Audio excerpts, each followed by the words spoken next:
In this video, we're going to go over a 6-step blueprint for quitting drinking for good. By good, yes, I mean not drinking again, but I also mean the life that you're left with. Once all this shit is out of your life, it will be really, really good, right? I'm Kevin O'Hara. I stopped drinking in 2013. I've coached thousands of people to easily get rid of the booze and love what comes next.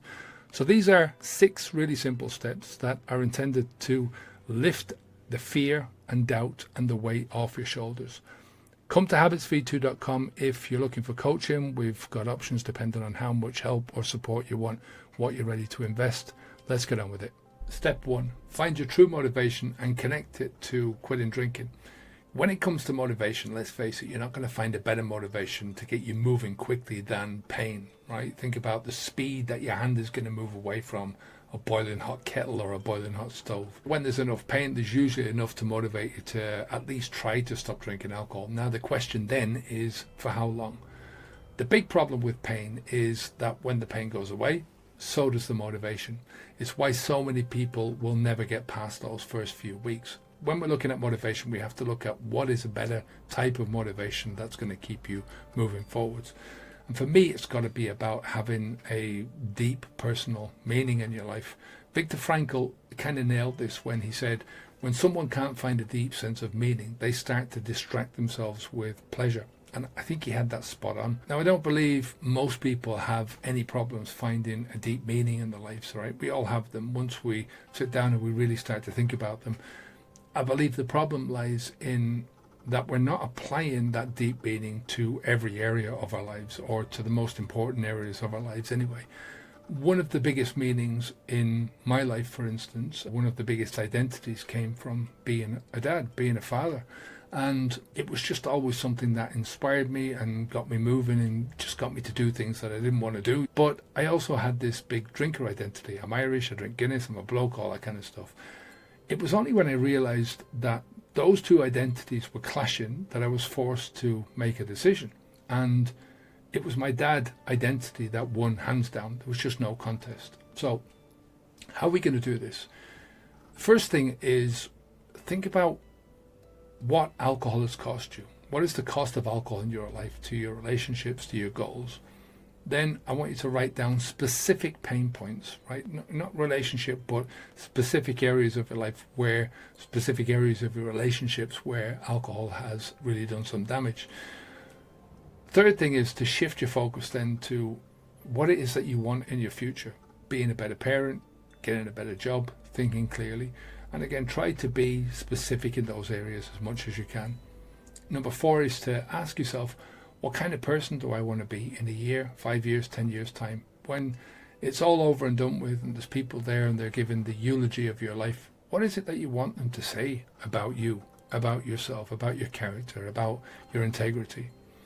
Number 5 is to start creating a vision of your future self, someone who you'd be proud of, the best version of yourself, the best dad version of yourself. Number 6 is do this every day. Just visualize this every day. 5 minutes is all it should take. There's no pressure at this stage. Just try to think about it a little bit as you're moving forward. Step 2, define yourself with your future in mind, not your past. So what most people focus on when they stop drinking alcohol is either the alcohol or the idea of not drinking alcohol anymore. And here's the problem with that. What you focus on is what you get. So focusing on what you don't want, like the drinking, it keeps you stuck in your old thoughts, in your old patterns. Instead, define yourself by what you're moving towards. Right? We always say onwards and upwards. Define yourself by that. Being sober isn't the end game.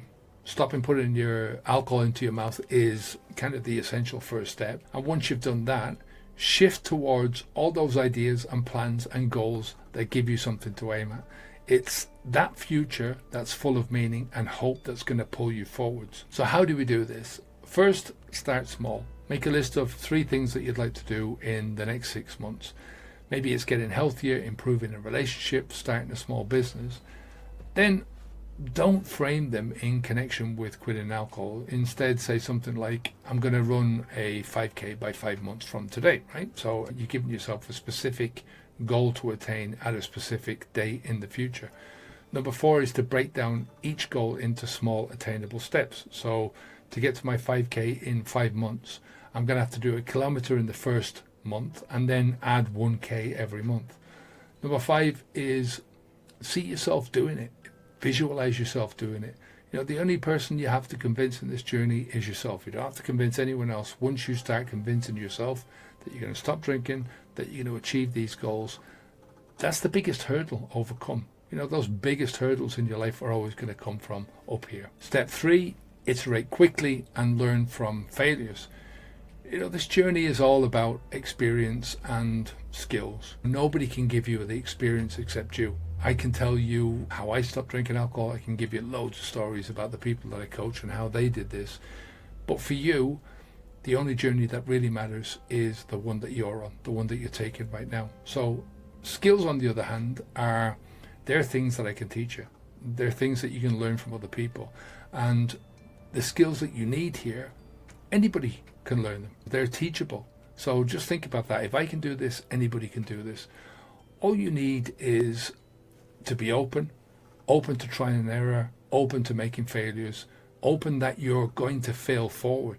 Think about any failure itself as a chance to learn. So take a strategy, test it, adjust quickly, use that knowledge to gradually embed what works into your own life and just get rid of what doesn't. Build the habits that are going to stick, the ones that are going to help you.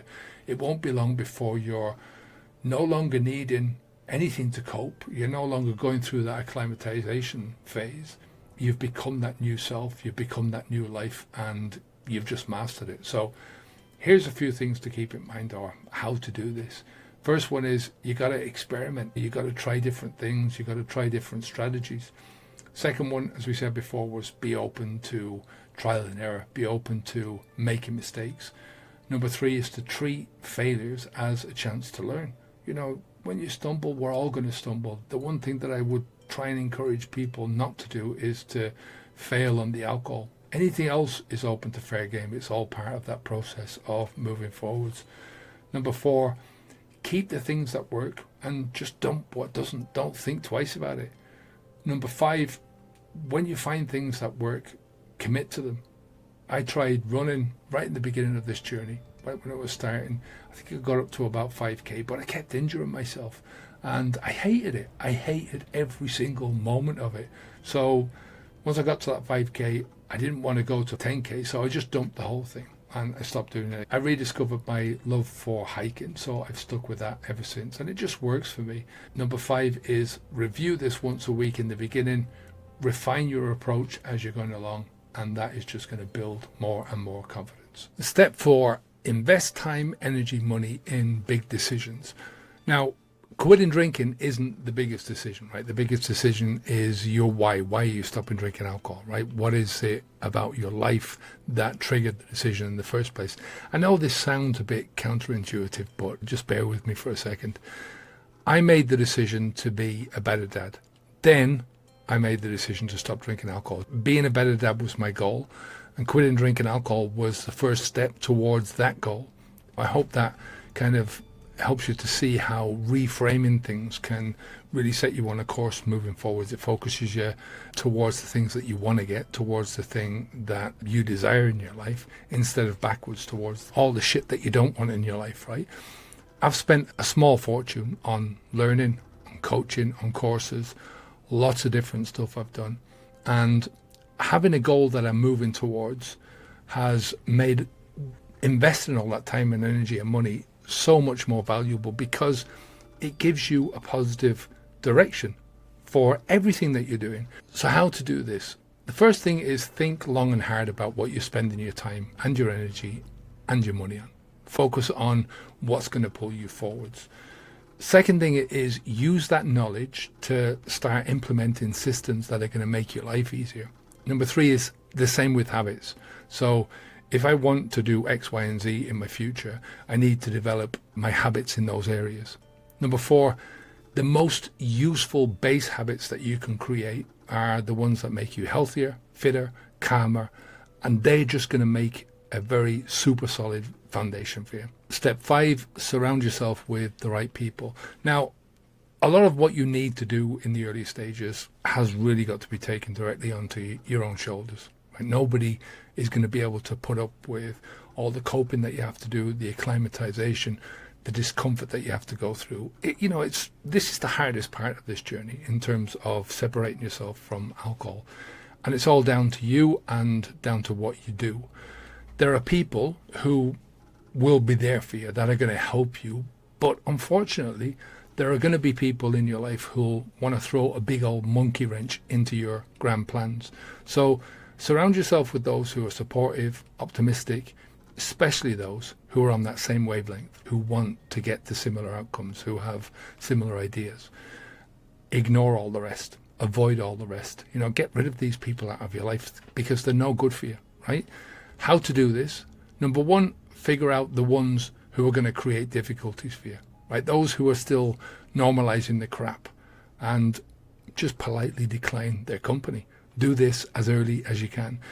Number two, you don't need me to tell you that you have to avoid bars, right? Number three, figure out quickly who your allies are. They're going to be the ones who support you come hell or high water.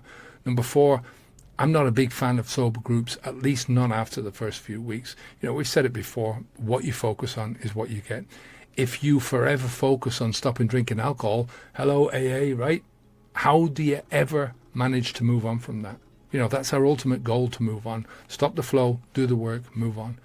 We have a great community at Habits V2 that focuses on getting away from alcohol as fast as possible and moving to bigger and better things. Step 6, overcome natural pessimism with rational optimism. Now, let's face it, we're all wired to be a little bit pessimistic, right? Life is full of fears and anxieties, and that can really stop you in your tracks. Now, most of the time, these fears and anxieties, they're unfounded, and getting past them allows you to be much brighter, much healthier, happier, and dare I say, much more competent. It can be a bit of a roller coaster, this journey, especially in the beginning, to get through that coping phase, to get to the acclimatization, but it is what it is. It's the price of entry. It's the price that you have to pay to get to that next level.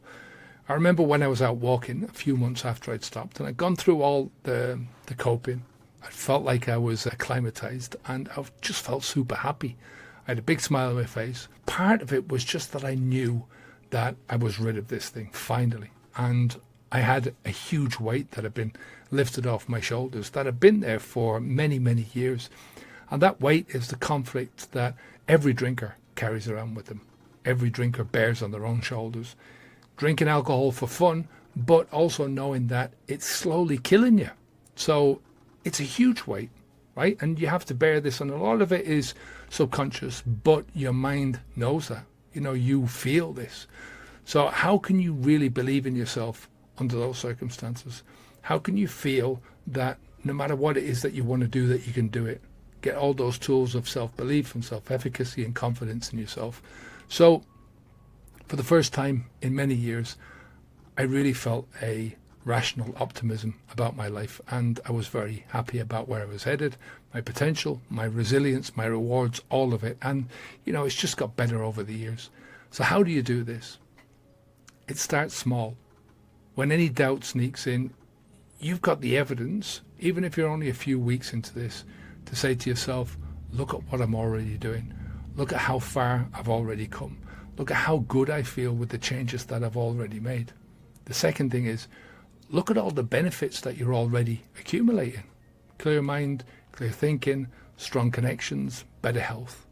Number 3, every night before you go to bed, this is a big one. This is one that I didn't really take on to myself until maybe a few years ago. Think of 3 things that you're grateful for. Think about 3 things that you're grateful to yourself for. 3 things that have changed or they've improved because you stopped drinking alcohol. And number 4, be patient. This is all going to take time. It's all going to take going through a bit of discomfort, not too much, a bit of discomfort. It takes time to convince yourself, right? To believe in yourself, to believe that you can do this and that you can keep doing this. Number 5, this is all about momentum, gaining experience and confidence in that new self that you're trying to build. If I could take you out to 6 months, maybe 7 months into this journey, and if I could show you how much better your life would be, your only question would be, where do I sign up? Right? So that's it. 6-step blueprint to quit drinking alcohol. I hope this makes sense to you. I hope you've got something out of this. As always, you're only going to get out of this journey what you put into it. So, it's really up to you. We're here to help in any way that we can. I've been doing this for a long time, and I have a good feel for what works and what doesn't work. Everything that we've built to make things easy for you is over at habitsv2.com.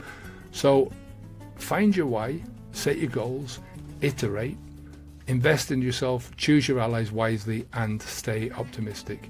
Please share your progress or your questions in the comments. I'm here to help. There are plenty of other videos for free on the channel. Take care of yourself. Onwards and upwards. Bye now.